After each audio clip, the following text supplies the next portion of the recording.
I think it's very difficult to prepare to be on a jury, but probably the best way is to have experience being on juries, because I've been on many, many juries in different parts of the world and learned a lot about the issues in gauging different repertoire, different players. Sometimes, of course, they might sound better on one organ than on another organ.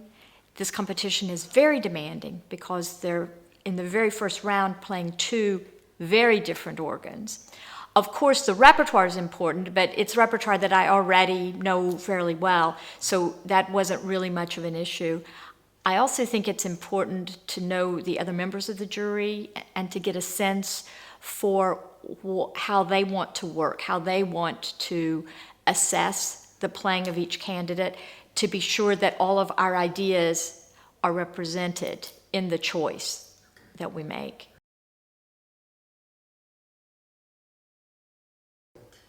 The most important aspect for me is to really make an artistic statement that shows off the music and the organ and a very unique artistic personality. And of course, that's very difficult to express in words, but you know it when you hear it. And I think that in almost all the judging I've done before, there was a fairly clear example of that, and the jury would respond to it, even though we all have different backgrounds, different ideas.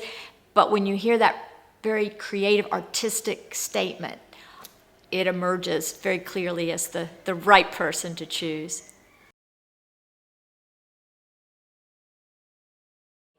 I've been interested in the earliest organ repertoire since I was a doctoral student at Oxford.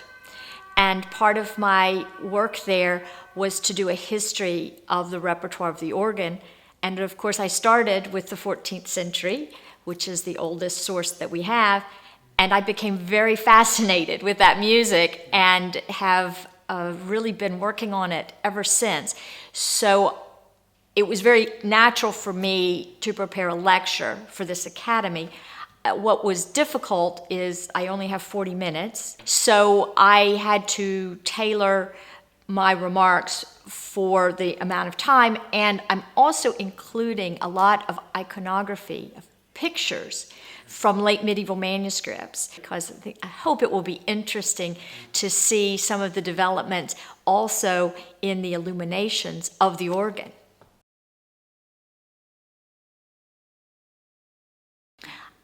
My program is exploring 16th century organ music, and I'm beginning and ending the program with music by Arnold Schlick, which was published in 1512, the year after the Van Covelens was first built. So I think that's a wonderful way to frame the program. And then in the middle, I'll be playing music from England, Germany, France, which I think works very nicely on this organ and permits me to use different combinations of sounds, so that I hope the listener will feel that they've heard almost everything on the Van Covelens organ at the end of my part of the recital tonight.